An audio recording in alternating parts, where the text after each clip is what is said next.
Amma ba'du, yang sama-sama kita hormati segenap pengurus Dewan Kemakmuran Musalla Alfiyah Al-Istiqamah beserta segenap jajarannya, seluruh hadirin yang hadir pada malam hari ini, yang kecil tak disebut nama, yang besar tak dihimbau gelar. InsyaAllah mudah-mudahan kita semua yang hadir bermajelis di tempat yang mulia ini mudah-mudahan senantiasa dianugerahkan oleh Allah Ta'ala kesehatan jasmani maupun rohani. Alhamdulillah, bertahmid lisan kita memuja dan memuji keagungan Allah, karena memang sampai saat ini, hari ini, jam ini, detik ini, Allah Ta'ala masih berkenan menitipkan, mempercayakan nikmat dan karunia-Nya. Di antara nikmat Allah yang dahsyat, yang hebat, yang kita rasakan setidaknya sampai hari ini adalah nikmat iman, Islam, sehat, afiat. Sehingga dengan akumulasi nikmat Allah yang banyak ini, Allah izinkan kita untuk hadir, untuk senantiasa berupaya dan berusaha menjalankan ibadah-ibadah sesuai yang Allah inginkan, sesuai dengan yang Rasulullah SAW. Kemudian yang kedua, salawat dan salam tercurah limpahkan kepada baginda Nabi Muhammad SAW. Minimal lidah kita terbiasa untuk menyebut-nyebut nama beliau dalam salawat cinta dan salam rindu kita. Allahumma salli wa sallim ala sayyidina Muhammad wa ala ali sayyidina Muhammad. Mudah-mudahan nanti di akhirat kelak di hadapan Rasulullah sallallahu alaihi wasallam beliau berkenan mengakui kita sebagai bahagian daripada pengikut beliau yang sejati dan hakiki. Amin ya rabbal alamin. Hadirin yang dimuliakan Allah Subhanahu wa taala, kita lanjutkan kajian rutin kita mengambil dari sebuah kitab yang berjudul Al-Jawahirul Lu'lu'iyah fi Syarhil Arba'in An-Nawawiyah. Ini kitab merupakan syarahan dari hadis-hadis dalam kitab Al-Arba'in. Kalau hadis Arba'in artinya 40, meskipun pada kenyataannya di dalam kitab hadis Arba'in itu sudah ditambahkan beberapa hadis, jadi enggak pas banget 40 kan, tapi enggak kurang dari 40. Ya, hadis Arba'in disusun oleh Al-Imam Muhyiddin Abi Zakaria Yahya bin Syaraf bin Mu'id bin Hizam Dimashqi Asy-Syafi'i, atau yang lebih viral dengan nama Al-Imam An-Nawawi. Lahir di Nawawi 431 Hijriah, wafat 476 Hijriah. Jadi isinya itu 40 hadis itu kemudian disyarah oleh banyak sekali para ulama. Di antaranya kitab yang senantiasa kita bahas namanya Al-Jawahirul Lu'lu'iyah fi Syarhil Arba'in An-Nawawiyah. Ini syarahan dari hadis-hadis itu, penjelasan panjang lebar mengenai hadis-hadis yang 40-an itu. Disusun oleh salah seorang ulama besar, Al-Allamah Muhammad bin Abdullah Al-Jurdani, yang wafat sekitar tahun 1331 Hijriah. Berarti belum terlalu lama jaraknya. Cuman sebelum lanjut, mohon maaf, tadi sekitar kawasan sebelum masuk kawasan Kebalen lagi nyetir, tiba-tiba ingat, wah kitabnya mana ini? Ya, jadi pas tadi lagi di pertengahan jalan baru ingatlah kitabnya mana. Ya, sempat molek-molek sedikit, ya Allah, kitabnya ketinggalan Pak. Ya, jadi kitabnya ketinggalan bukan disengaja. Memang qadarullah, memang ketinggalan, ya barangkali efek dari akhir bulan. Mungkin. Sekarang kan tanggal 28 ya, efek akhir bulan mungkin. Jadi banyak pikiran, akhirnya tinggal kitabnya. Tapi insya Allah, ya berbekal sedikit ilmu yang Allah kasih, ingatan yang Allah kasih, insya Allah bisa kita lanjutkan ta'lim kita. Kita baru sampai di kitab Al-Jawahir Kulliyah itu pada hadis yang kedua. Memang hadis yang kedua ini panjang sekali lebar, penjelasannya itu panjang sekali lebar. Hadis yang kedua itu ketika Rasulullah didatangi oleh sesosok pria. Dijelaskan pria ini bertanya kepada Rasulullah, minta diberitahu tentang 4 hal. Yang pertama sudah kita bahas, penjelasan tentang fa'akhbirni 'anil Islam. Bahasa singkatnya, apa itu Islam? Dijawab oleh Rasulullah. Kemudian yang kedua, fa'akhbirni 'anil iman. Apa itu konsep keimanan? Dijawab juga oleh Rasulullah. Yang ketiga, ini orang bertanya lagi, fa'akhbirni 'anil ihsan. Apa itu ihsan? Dijawab pula oleh Rasulullah. Terakhir, ini orang bertanya, fa'akhbirni 'anis sa'ah. Kita kemarin bulan lalu sampai kitab ini pembahasan ini. Fa'akhbirni 'anis sa'ah. Beritahu aku, kata orang ini, apa yang disebut dengan sa'ah. As-sa'ah artinya Pak, yaumul qiyamah, hari kiamat. Itu disebut dengan as-sa'ah. Kok bisa? Kenapa as-sa'ah? Kiamat dinamakan dengan nama lain as-sa'ah. As-sa'ah artinya jam. Karena li'annaha adiyatun. Karena datangnya hari kiamat itu pasti terjadi, pasti ada masanya, pasti tiba waktunya, jam, menit dan detiknya pasti dia akan datang. Kemudian yang kedua, kenapa hari kiamat disebut dengan as-sa'ah? Al-Allamah Muhammad bin Abdullah Al-Jurdani ketika mensyarah kalimat itu, beliau menyebutkan li'annaha ta'tin nasa baghtatan. Karena hari kiamat itu datangnya ketika orang-orang mau siang belum siang. Intinya kiamat itu mendatangi manusia baghtatan, tiba-tiba. Jadi prosesnya cepat. Kiamat itu datangnya itu cepat. Makanya dinamakan dengan as-sa'ah. Kenapa? Sa'ah itu mengisyaratkan kecepatan dan ketepatan. Bahkan dijelaskan oleh beliau, bahkan kalau saat itu ada orang sedang mau makan, ada namanya luqmah. Luqmah itu kayak suapan lah rasanya kita, sedang muak, belum sampai ila famihi, belum sampai ke mulutnya. Itu saking cepatnya, pas gongnya kiamat, langsung kiamat itu nggak sempat dia makan. Padahal udah ngegang, itu bahasa kitanya udah ngendok, atau bahasa kitanya itu udah ditangan makanan, tapi belum sempat masuk, hancur lebur. Ini gongnya. Adapun rentetannya itu panjang, rentetan kiamat itu panjang. Jadi ditanya, fa'akhbirni 'anis sa'ah. Ai, kasih tahu aku, kata orang ini kepada Rasulullah, an waqti majiha, kapan kiamat itu datang. Kalau kita punya keluarga namanya Rahmat, udah jadi dipanggil Ki Rahmat, disingkat dari kiamat. Kapan datangnya mungkin kita tahu pas lebaran. Tapi kalau ini kiamat yang ini beda, kapan datangnya? Rasulullah Pak ketika ditanya itu langsung ngasih jawaban, mal mas'ulu anha ba'lama minas sa'il.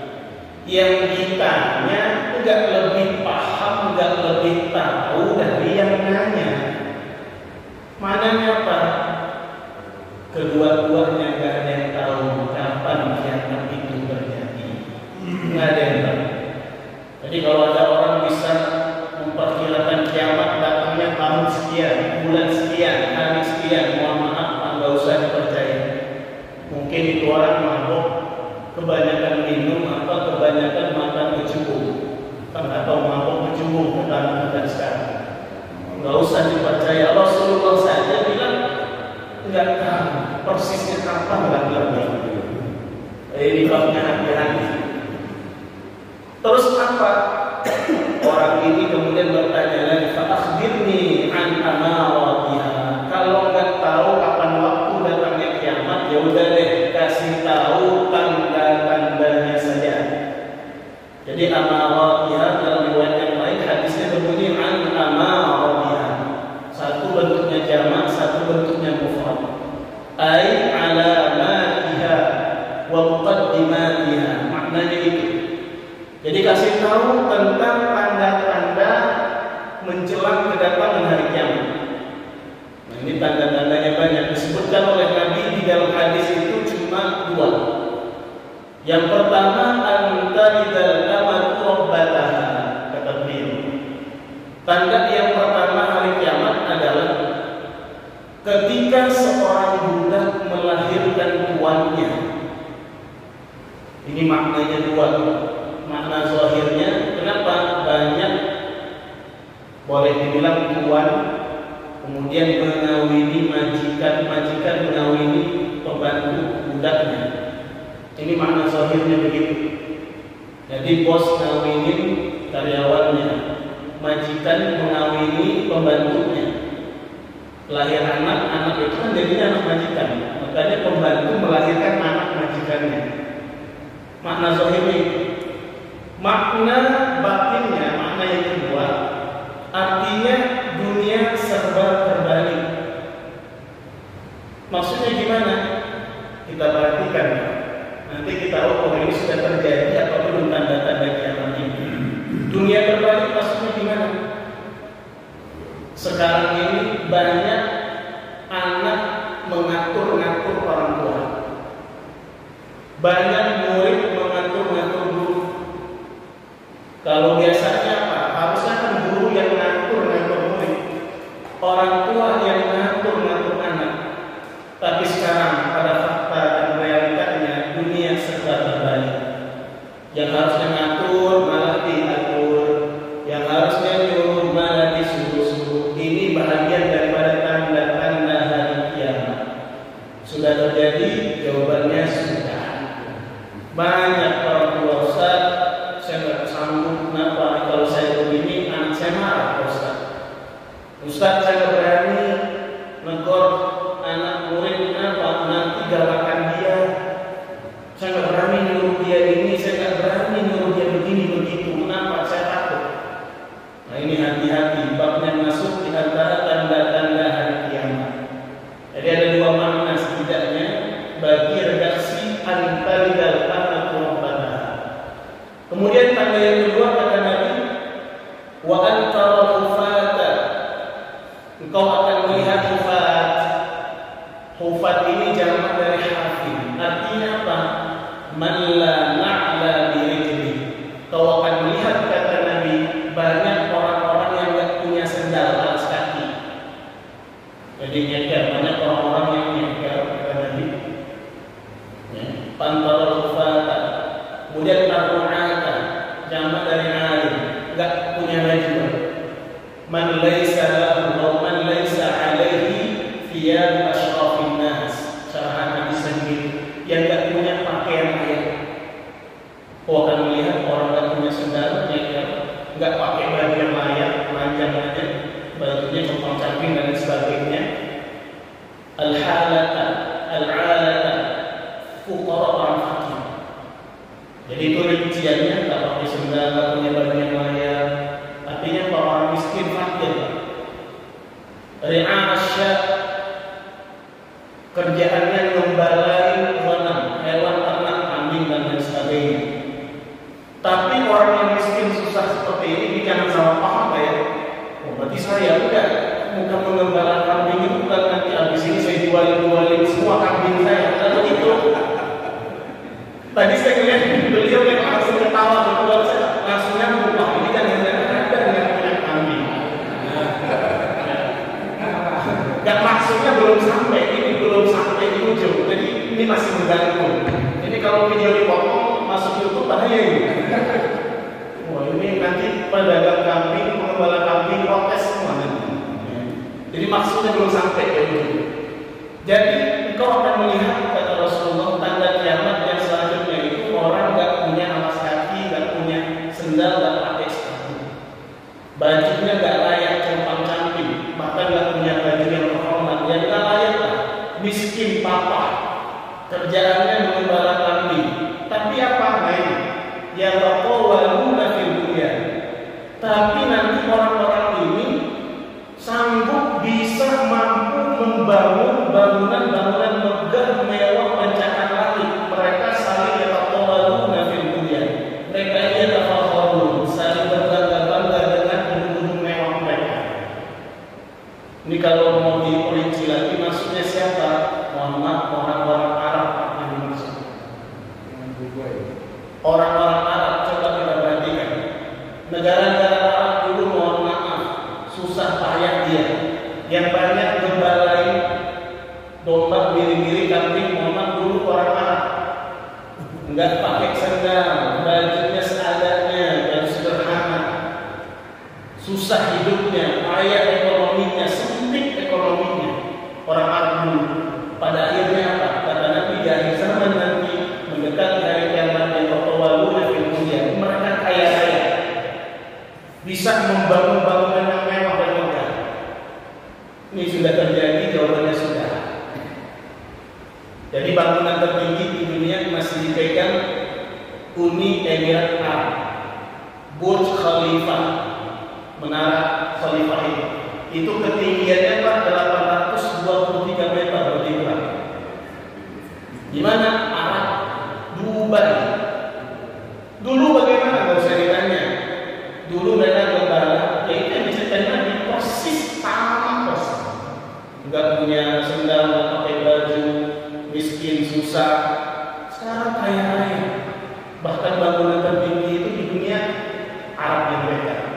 Kemudian yang kedua, yang gak jauh dari Ka'bah, itu yang umroh atau yang sudah haji.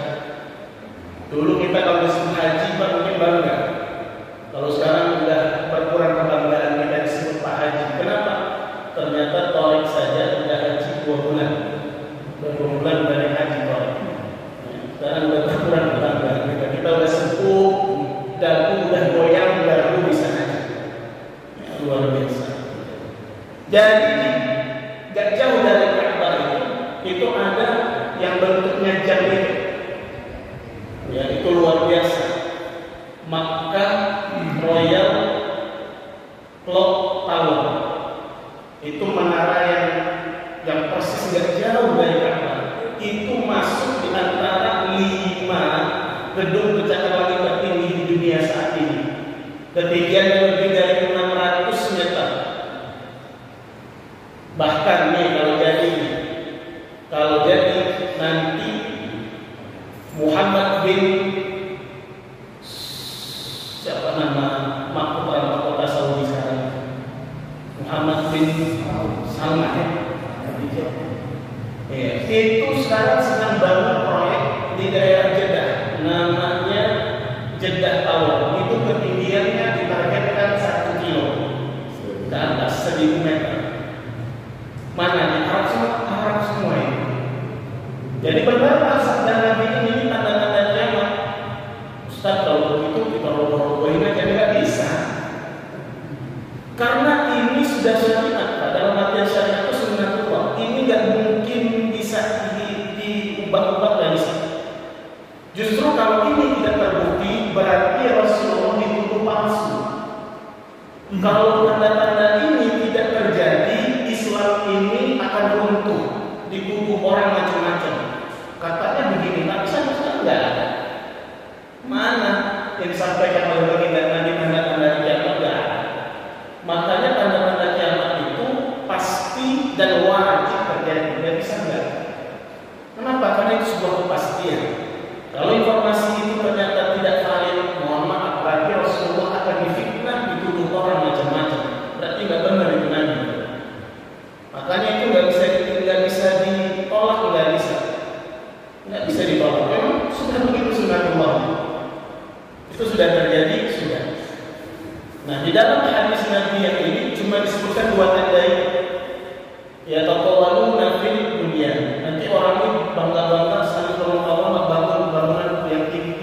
luar biasa. Bahkan di antara mereka tadi menyebutkan bunyani aqwalu min bunyanika. Gedung saya lebih tinggi daripada gedung kalian. Bunyani ahsanu min bunyanika. Bangunan kami lebih bagus, lebih mewah dari bangunan kalian. Ini berlomba-lomba di sini. Padahal dulunya miskin, papa, payah, ekonomi sulit luar biasa. Ini tanda-tanda akhir zaman mendekati hari kiamat. Cuma dua itu disebutkan Nabi, summan tolaqa. Kemudian yang laki-laki tadi habis itu berangkat pergi. Dhahabar rajul sa'ilu. Jadi kalau saran hadisnya ini laki-laki habis nanya yang empat itu, habis itu orang itu pergi menghilang. Falabithna maniyan. Ini teksnya ada dua setidaknya. Falabithna maniyan, yang kedua falabithu maniyan. Artinya apa? Famakafku la adri manis sa'il. Kata Sayyidina Umar, aku terdiam, enggak tahu itu siapa tadi yang nanya itu, enggak tahu, enggak ngerti siapa dia. Orangnya enggak berani. Dalam riwayat yang kedua yang disebut yang terdiam itu Rasulullah. Yang maliyan itu artinya zaman qawiyah. Syarah hadis sedikit. Artinya terdiam dalam waktu yang cukup lama. Diam nggak bahas itu. Bahkan dalam sebagian riwayat itu sampai thalathati ayyam, 3 hari setelah peristiwa itu baru kemudian Rasulullah mengungkap itu siapa yang datang ini. Meskipun riwayat yang lain menyebutkan nggak lama begitu orang itu pergi langsung Rasulullah tanya ke jamaah, saya tahu nggak itu siapa yang datang ini. Nah tapi di bagian riwayat yang lain 3 hari setelah peristiwa itu Rasulullah nggak pernah bicara itu lagi. Pas hari ketiganya baru Rasulullah ungkapin lagi. Ketika ketemu dengan sahabat Umar bin Khattab radhiyallahu anhu, Rasulullah bertanya, "Ya Umar, wahai Umar, atadri man as-sa'il?" Tahukah kamu siapa kemarin yang sempat nanya itu? Tahu enggak kamu itu siapa? Dijawab oleh Sayyidina Umar, Allah wa rasuluhu a'lam. Hanya Allah dan Rasulnya yang paling tahu persisnya itu siapa kemarin yang nanya. Ini bab adabnya Umar bin Khattab. Kenapa? Min husnil adabi tafwidul ilmi ila ahli. Di antara bagusnya adab-adab orang-orang itu yaitu menyerahkan. Kalau ada orang yang ahli di situ, serahin. Ya, orang yang ahli pikir yang lebih bertanggung jawab. Jadi Sayyidina Umar itu nggak sok-sokan jawab, saya tahu ya Rasul itu pulang, enggak. Tapi Allah wa Rasul alam, Allah dan Rasulnya lah yang paling tahu. Itu adab namanya. Kenapa? Pasti Rasulullah yang lebih paham itu siapa. Kemudian yang kedua kata para ulama, kenapa yang ditanya itu Sayyidina Umar, bukan yang lain sahabat-sahabat di sini? Jawabannya bisa dari maqamihi wa rif'atihi.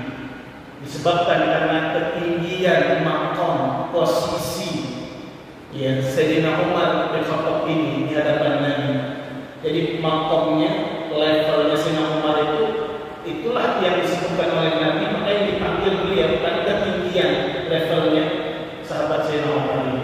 Jadi orang pilihan dipanggil Sayyidina Umar lah yang dipilih untuk ditanya dan siapa itu yang nanya kemarin. Ini luar biasa. Nah, ketika dijawab begitu, nggak tahu ya Nabi. Dilanjutkan oleh Nabi, fa innahu Jibril, sesungguhnya dia adalah malaikat Jibril. Atakum yu'allimukum dinakum. Dia datang kepada kalian untuk mengajarkan kepada kalian perihal agama. Hadis ini sahih diriwayatkan oleh pertama Al-Imam Abu Husain Muslim bin Al-Hajjaj Muslim Al-Qushairi An-Nisaburi atau Al-Imam Muslim. Yang kedua diriwayatkan oleh Al-Imam Abu Dawud. Yang ketiga diriwayatkan oleh Al-Imam Abu Isa Muhammad bin Sawrah bin Isa At-Tirmizi, atau yang kita kenal dengan nama Al-Imam At-Tirmizi, wafat 279 Hijriah. Jadi tiga ini yang diriwayatkan. Sahih. Jadi nggak ada perdebatan, ini hadis derajatnya sahih. Diterima oleh seluruh kaum muslimin dan muslimat. Nah, jadi rahasianya apa? Di hadis Hikmahnya apa? Orang yang datang ternyata kan bukan orang, ternyata malaikat Jibril yang menjelma menyerupai orang, datang di tengah halayak ramai, kemudian bertanya 4 soal, 4 hal, kemudian dijawab oleh Nabi dan dibenarkan, sodakta, sodakta, sodakta, engkau betul, engkau betul, engkau betul. Selesai pergi. Artinya apa? Apakah malaikat Jibril itu yang bertanya itu tidak mengerti, tidak tahu tentang jawaban apa yang ditanyakan? Jawabannya pasti dia tahu. Kecuali tadi masalah hari kiamat dia nggak tahu kapan terjadinya. Sama mana juga dia tahu. Inna Allah indahu ilmusah. Hanya Allah yang mengetahui kapan kiamat terjadi. Tapi tanda-tanda kiamat tahu nggak itu Jibril? Tahu. Apa itu iman? Tahu nggak Jibril? Tahu. Apa itu Islam? Jibril ngerti nggak? Ngerti. Apa itu ihsan? Jibril paham nggak? Paham. Terus kenapa Jibril nanya lagi? Gitu. Tujuannya bertanya adalah untuk mengajarkan agama kepada yang hadir saat itu. Jadi Pak, kalau orang kadang kalau bertanya itu ada 2. Ada yang nanya karena tidak tahu alias tidak paham, makanya dia tanya. Yang kedua, orang bertanya karena dia tahu dan paham, tapi supaya ngasih tahu yang lain. Jibril fungsinya ketika itu yang kedua. Jadi nanya itu supaya ngasih tahu yang lain. Jadi bukan karena dia nggak tahu, kecuali kapan dia terjadi sama-sama nggak tahu. Tapi intinya apa? Datang saat itu untuk memberitahu. Dia nanya bukan berarti tidak tahu. Makanya dalam ilmu bahasa Arab itu Pak, pertanyaan itu ada 2. Yang pertama namanya istifham, yang kedua namanya as'ilah. Kalau istifham artinya apa? Meminta pemahaman. Berarti apa? Orang yang nggak ngerti, orang yang nggak tahu, dia nanya supaya mengerti, supaya tahu. Istifham namanya. Yang kedua namanya as'ilah, soal. Ini sudah jadi bahasa kita. Kalau orang yang nanya tapi dia tahu jawabannya, itu namanya as'ilah, bukan istifham. Makanya kalau di ujian-ujian santri, pesantren, itu biasanya ajib amil as'ilah, jawablah as'ilah, pertanyaan-pertanyaan ini. Bukan ajib amil istifham, jawablah pertanyaan-pertanyaan yang meminta menuntut pemahaman juga. Kenapa? Karena yang membuat pertanyaan itu sudah tahu jawabannya. Siapa yang buat? Guru mata pelajarannya. Guru matematika buat soal matematik, udah tahu nggak dia jawabannya? Tahu. Makanya namanya as'ilah, bukan istifham. Bertanya walaupun yang nanya sudah tahu. Namanya ujian. Hadirin dan Allah Subhanahu wa taala. Ini sudah masuk apa belum? Belum. 10 menit lagi. Nah, jadi tanda-tanda kiamat disebutkan oleh Nabi dalam hadis ini cuma 2. Tapi tanda-tanda hari kiamat itu Pak, ternyata ada banyak sekali. Puluhan. Ada kitab namanya As-Sa'ah wa Ashratuha. Ini kitab khusus membahas mengenai hari kiamat. Berikut tanda-tandanya, ciri-ciri hari kiamat, kedatangannya bagaimana. Ditulis oleh namanya seorang ulama namanya Syekh Salim Alwan. Di situ beliau paparkan lis-sa'ati alamatun sughra wa alamatun kubra. Hari kiamat itu kata beliau punya ciri tanda-tanda 2. Yang pertama tanda-tanda hari kiamat, tandanya tanda yang kecil. Yang kedua tanda-tanda yang besar menjelang datangnya hari kiamat. Jadi ada 2. Nah, di dalam kitab beliau tersebut beliau bagi di antara tanda-tanda kecil dari hari kiamat. Yang pertama menurut beliau adalah mautun Nabi sallallahu alaihi wasallam. Meninggalnya Rasulullah sallallahu alaihi wasallam ini merupakan tanda kiamat kecil yang pertama.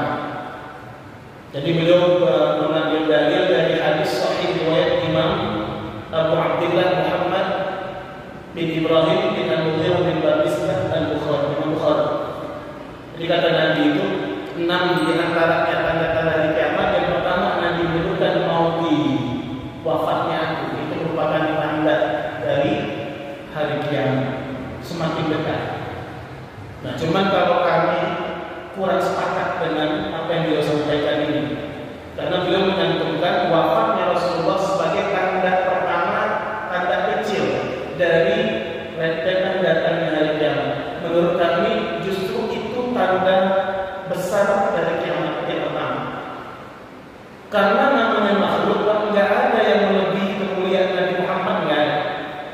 surga lebih mulia dari Nabi Muhammad? Enggak.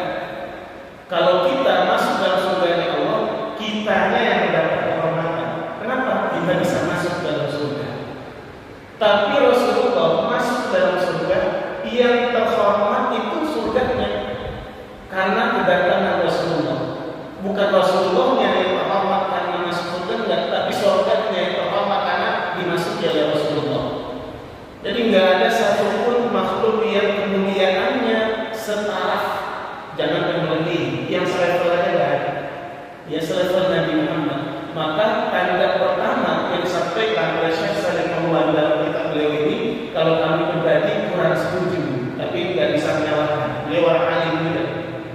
Ya, jadi wafatnya menurut kami itu merupakan tanda besar dari semakin dekatnya hari kiamat, bukan tanda kecil.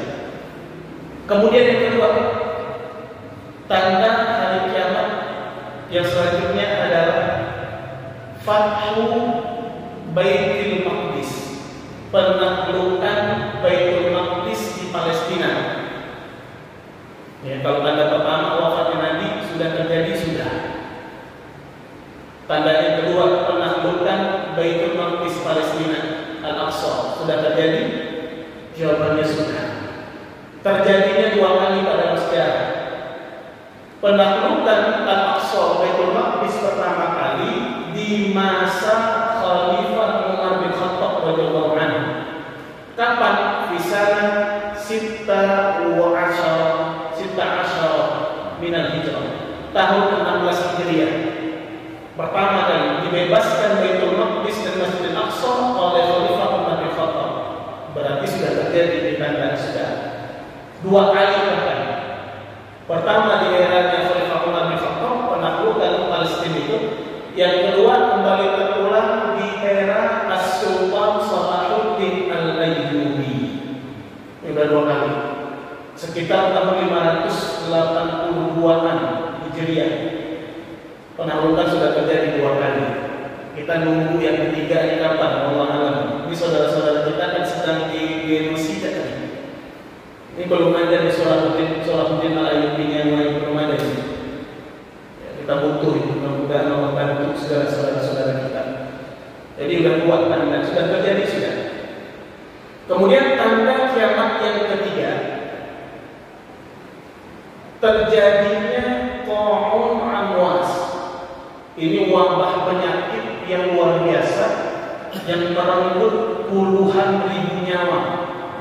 Sudah terjadi? Jawabannya sudah. Sejarah mencatat pada masa Khalifah Umar bin Khattab pada abad ke-18 setelah peristiwa penaklukan Palestina, tidak lama setelah itu, setahun atau 2 tahun, terjadi wabah. Yang tewas bukan main-main. Bahkan yang meninggal itu dalam sejarah 70.000 orang meninggal fi thalathati ayyam, hanya dalam waktu 3 hari. Kalau Covid kemarin berapa lama kan? Setahun lebih ya. Berapa orang yang meninggal? Ini dalam 3 hari yang meninggal 70.000 orang wafat hanya dalam 3 hari. Jadi wabah ini banyak mewafatkan orang saat itu dalam 3 hari. Bahkan sebagian besar para sahabat juga wafat akibat wabah ini, penyakit ini.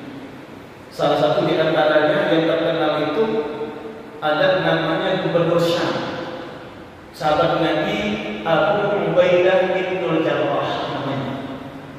Ini salah seorang yang dijamin masuk surga oleh Rasulullah. Al-Ashara al-Mubasysyirin bil Jannah, salah satunya Abu Ubaidah bin Jarrah, dijamin oleh Nabi masuk surga. Enak banget dia dijamin surga. Kalau kita sadar neraka, Nabi nggak suka.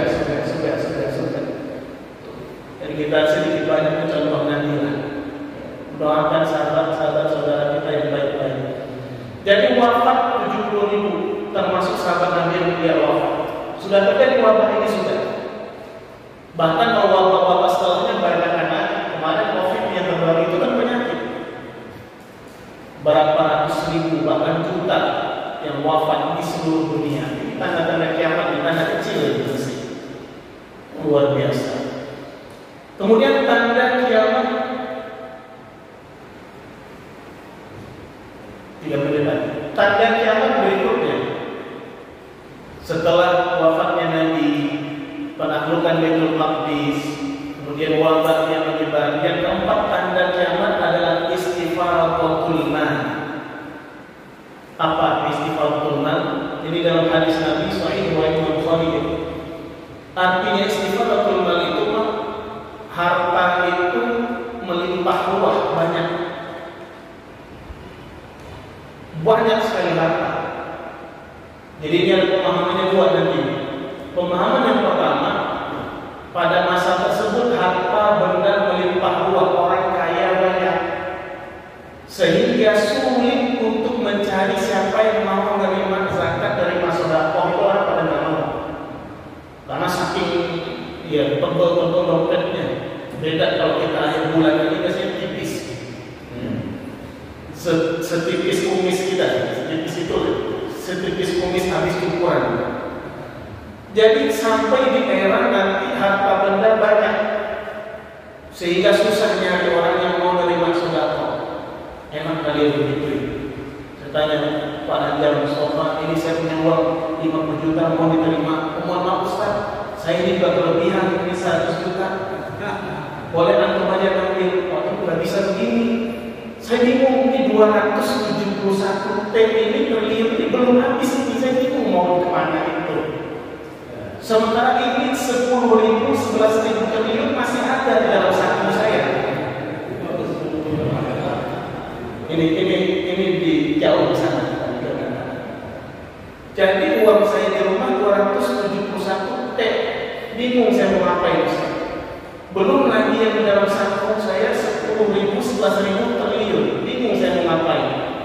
Udah ini Ustaz, kalau mau ambil aja 1 M, 5 M plus 100 kata. Udah, ini saking banyaknya harta, nggak ada yang mau menerima sedekah. Tuh, jadi makna yang pertama banyaknya harta. Yang kedua maknanya adalah saking banyaknya harta terjadi inflasi. Nah ini yang lebih dekat itu sebenarnya ini inflasi. Contoh, uang kalau semakin mudah didapat, biasanya inflasi terjadi. Dalam artian nominal uangnya gede, tapi harganya kecil, semakin kecil. Ini terjadi. Contoh aja, dulu mungkin beli sayuran berapa? 500 perak, saya dapat 3 ikat. Sekarang 3 ikat itu dapatnya berapa duit? Uang itu kan berkembang makin banyak, tapi manfaatnya makin sedikit. Nilainya, nah ini makna yang kedua dari hadis itu. Ya, dulu orang parkir berapa? Sekarang parkir berapa? Parkirnya dulu dikasih 1.000 senyum, sekarang dikasih 2.000 masih manyun. Kenapa? 5.000. Tuh. Ya makanya disebutkan hatta yuqtar rajulu mi'ata dinarin la yasilu saqitan. Bahkan nanti saking banjirnya harta itu, orang dikasih 100 dinar itu banyak. Wala yasilu saqitan, dikasih 100 dinar masih maunya masih marah. Berarti apa? Inflasi tadi, uangnya makin gede tapi nilainya makin kecil. Tanya orang kan sekarang modelnya begitu. Kasih ini, ada orang yang minta dikasih misalnya 5.000 doang. Padahal itu gede, tapi nilainya kecil. Kenapa itu? Ya akibat inflasi dan lain sebagainya. Nilainya uangnya makin banyak, tapi nilainya makin kecil. Nominal makin gede, manfaatnya makin kecil. Ini sudah terjadi, sudah. Bahkan disebutkan dalam sejarah terjadinya banjir harta ini pertama kali antaranya di masa Khalifah Utsman bin Affan. Waktu itu terjadi futuh, penaklukan wilayah-wilayah ini menyebar kemana-mana. Islam itu berjaya, harta ghanimah rampasan perang banyak. Jadi kan itu makmur sampai ke tahap itu. Jadi harta banyak di era Khalifah Utsman bin Affan. Kemudian yang kedua, sejarah berulang. Terjadi lagi harta yang melimpah ruah itu pada masa Khalifah Umar bin Abdul Aziz. Jadi kalau yang sering atau pernah umrah, pernah haji, itu rata-rata di Mekah, Madinah, tempat-tempat bersejarah Islam itu Dulunya rata-rata nggak begitu, habis itu ada renovasi, ada perbaikan. Rata-rata perbaikan situs-situs sejarah Islam itu rata-rata pasti ada, boleh bilang pasti ada sumbangsih dari masa Khalifah Umar bin Abdul Aziz. Masjid Qomamah yang tak jauh dari itu. Kemudian sekitar sana itu pasti ada di situ.